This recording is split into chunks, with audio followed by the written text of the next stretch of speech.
Welcome back to the SportsMax Zone. Day 2 of the first test between the touring Windies and England saw much more action than the previous day. The world's leading all-rounder, Jason Holder, put in a captain's performance as his 6 for 42, his 7th 5-wicket haul in his 40th test, helped restrict the hosts to a first innings total of 204. Shannon Gabriel accounted for the other wickets, finishing with 4 for 62. When bad light stopped play for the day, the Windies reached 57 for 1, trailing by 147. Craig Brathwaite on 20 and Shea Hope on 3 are the not-out batsmen as John Campbell fell to Jimmy Anderson for 28. David Brooke is in England and watched the day's play. He joins us now. Welcome. Hello, Mariah. How are you doing? I'm fine, David. I will start by asking you about our West Indies and the position that we are in. You were there live in all the action. Talk to us. Well, West Indies have got to be in a very good position. I think you got it right yesterday when you asked me about the toss and whether Ben Stokes was right to have batted first. Well, that was the question everyone was asking today. Yeah. And then just when they looked like England had got themselves out of trouble from 87 for 5 at one stage, and Josh Buttler and Ben Stokes putting together a partnership, and you thought, well, maybe they'll just get out of this. And then the skipper, Jason Holder, had one of those spells and one of those days where, you know, I think it's a bit of a significant day this for Jason Holder. You know, not just the wickets and the manner he got them in, the best bowling figures of his career, and the first time best bowling figures ever by a West Indies captain. But I think this is a day when no one will ever underestimate him again after today. You know, we know he's the #1 ranked all-rounder in the world. He said before this test match started that he didn't think he'd been given quite the credit for that. Well, I'm sure he's going to get that now, because in this battle between the #1 all-rounder, Jason Holder, and the #2 all-rounder, Ben Stokes, made even more intense by the fact that they're both captains in this game. There's no doubt who's won that first round comprehensively to Jason Holder. So, of course, there's a pause in the game because of the light incident. Between the wickets, we have Craig Brathwaite and we have Shea Hope. Based on, you know, there are many people who would say that, you know, when you stop a game and you go back into the next day, you sort of break the momentum.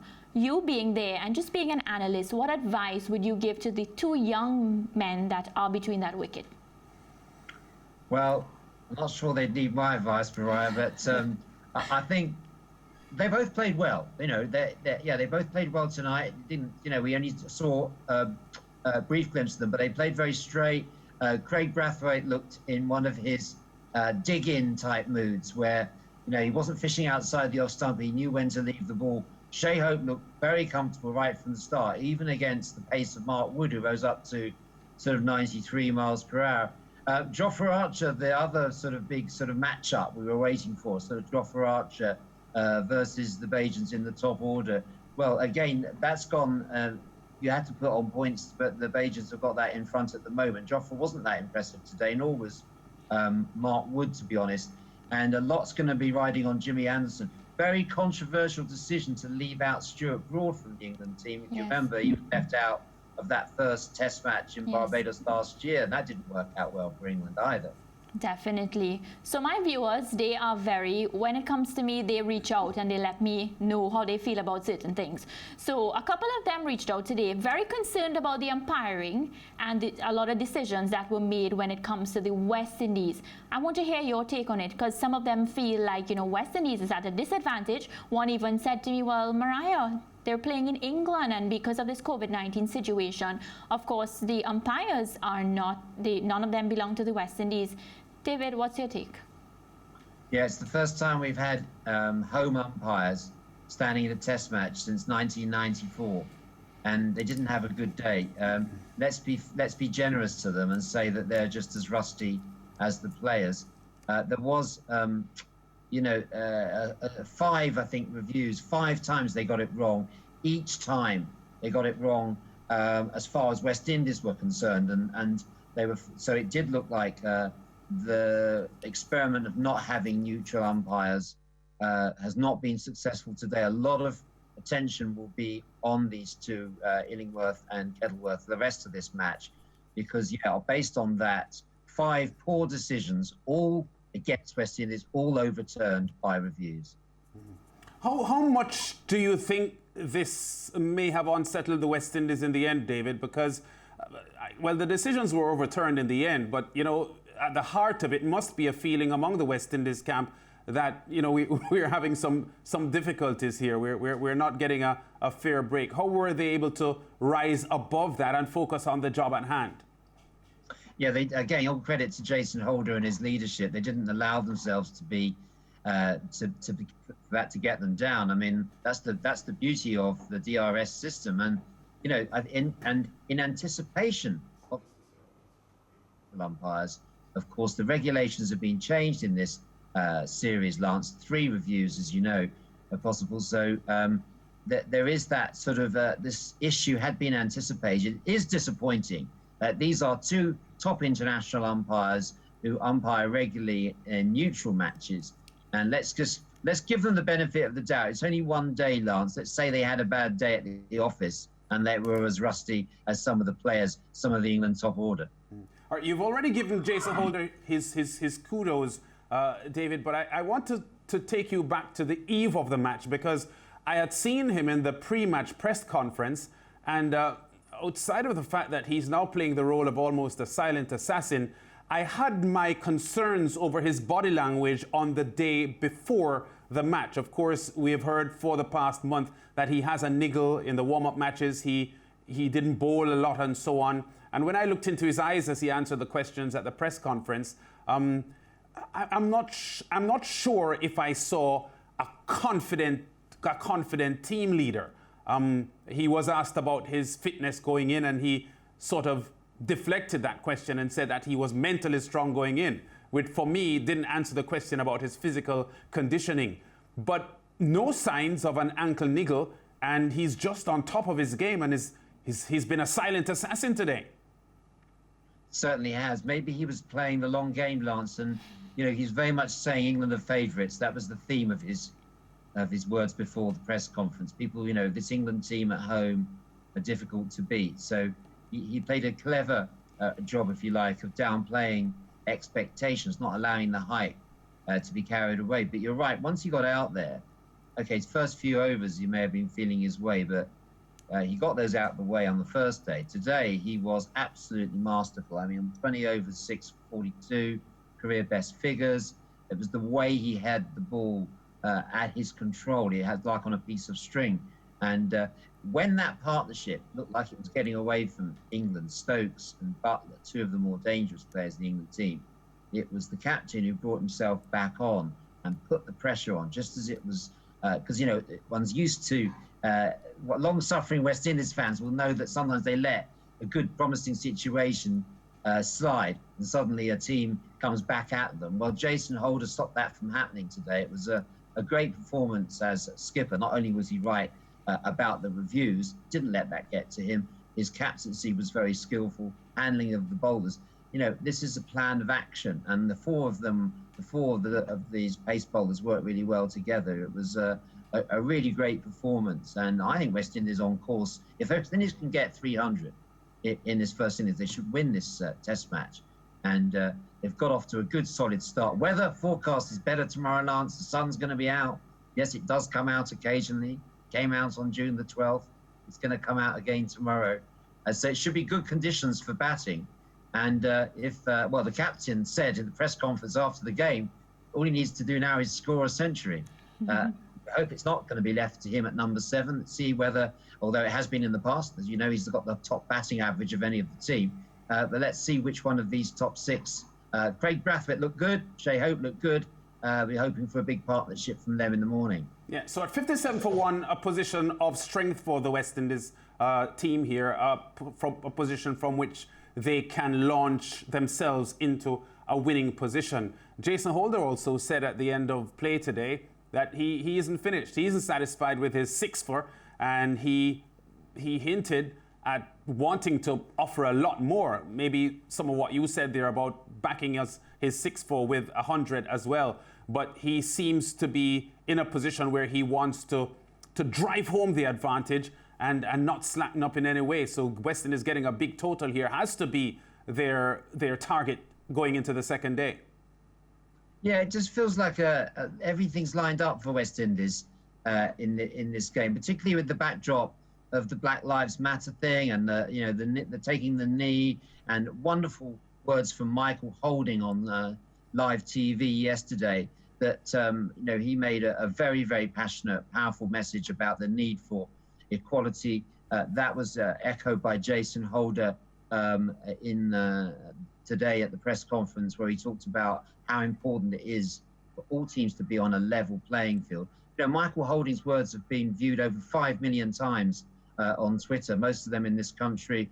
So it really is hitting home. And I think that's touched Jason Holder, who, again, has been a fantastic ambassador for West Indies as well, and is putting that message across and asking really for the same things that when you spoke to Dave Cameron yesterday about world cricket, and getting a level playing field. On the cricket field, that should translate into equal resources or equitable distribution of resources for all test playing nations. West Indies are coming here, not going to benefit as much financially as England. And these wrongs should be righted at the top table. And this performance from West Indies should give everyone the encouragement that's going to happen. Well, David, thank you so much for that. As we're about to wrap, I will ask you the question, though. They say catches win matches. We had a few missed catches today. We dropped it. Will that come back to haunt us in any way, or the way our batsmen are looking, you feel we'll be fine? Well, I don't want to reassure too much reassurance. Stokes was dropped twice. One of them was quite easy, Shamar Brooks. But credit to Shea Hope. He took a blinder of a catch at Gully. And Shane Dowrich behind the stumps held on some really good chances. So, no, I think there was a real problem in the field. And as for West Indies' chances tomorrow, I say the weather's set fair, so the gods are smiling on West Indies for tomorrow. Well, I'll take that. We'll leave on that good note. Thank you so much, David. And again, we'll continue to keep in contact with you, so we have all the latest information here on the SportsMax Zone. Thank you. Thank you, Mariah. Thank you, Lance. Of course, David Brooke, our English-based cricket correspondent. David keeping us updated on all the action. Lance, so he spoke to us about the fact that we are in a good position, but I'm not ready to just get excited and feel like we have this in the bag, especially because we didn't see much batting today. And the way the decision went with John Campbell getting out, it still has me a bit nervous. I feel like I need to see more runs on the board before I get too confident. Yeah, well, as I said, 57 for 1 is a position that they can build from. Yes. But as it now stands, is in no way, shape or form a winning position for them. They're in a position from which they can set themselves up into a position of command. And that is why the second day's play will be very, very important.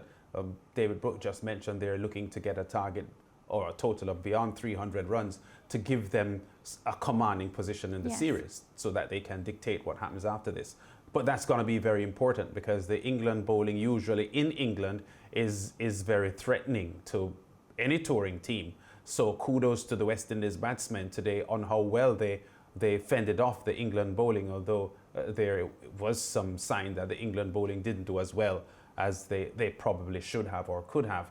But Craig Brathwaite is looking as if he wants to set his stalls out for a big innings because he has struggled now for over a year, probably 2 years. Don't forget and he needs a solid innings. Shea Hope is one of the most gifted batsmen that I've seen coming out of the West Indies in a long time now. And he needs to get his eye in and make a really big score here because he came in late in the day and Craig Brathwaite has been there as well. So they're both seeing the ball.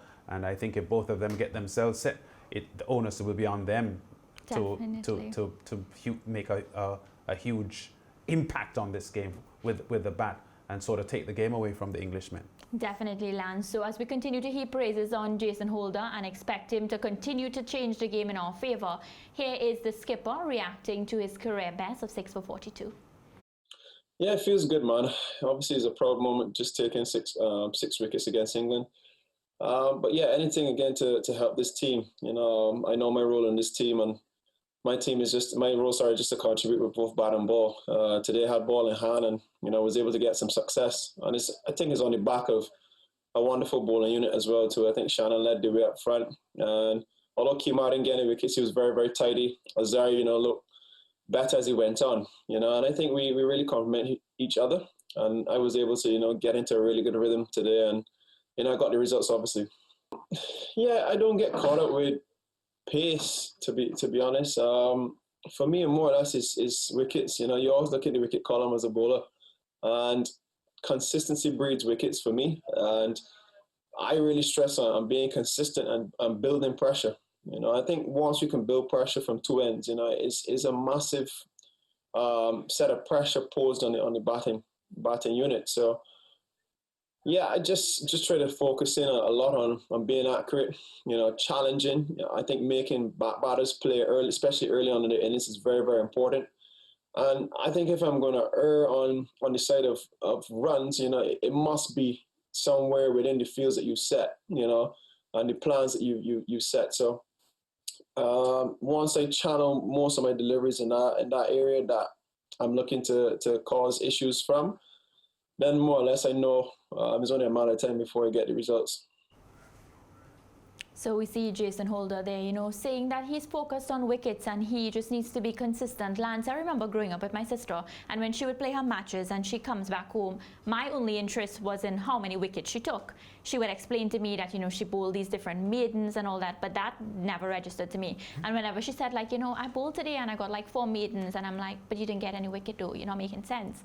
So I feel like I understand, because that's all I wanted to hear. You took wickets. I feel like exactly what Jason Holder said. It's the wickets that count. We need to get rid of them from the crease. Yeah, and because the West Indies went into this Test series, from all accounts and all analysis, as the bowling being their strength, I don't think in assessing what has happened so far after the 2 days, tomorrow the third day, the West Indies looking to take command, we can't hide from the fact that we had always felt in assessing this series there was a lot of expectations from the West Indies bowling, because it has been the bowling in this series that we feel would give the team the opportunity to dominate England and get a series victory. And so far it is playing out, because the bowling really looks very, very strong. The England batting not all that good. If you want to build the confidence of some of the fans looking on, you have to say that this is not an intimidating batting lineup for the English team. And if the West Indies bowling is strong and England's batting isn't up to par, then if you look at it from that standpoint, then the West Indies have a great chance of going all the way in this Test match. Yeah, I know you're going to take us to a break now. I just hope that Kemar Roach, all the toiling on the field, I expect to see him as well deliver with those wickets. Yeah, for the cricket fans, we want to tell you that on Monday evening, 7:30 on SportsMax, 8:30 Eastern Caribbean time, you could look out for a special program honouring the late Sir Everton de Courcy Weeks, who passed away recently, and Barry Wilkinson preparing a pretty solid feature on Sir Everton Weeks, and you can see that live on SportsMax, or you see that on SportsMax on Monday evening, 7:30, 8:30 Eastern Caribbean time. Don't miss it. Back in a moment.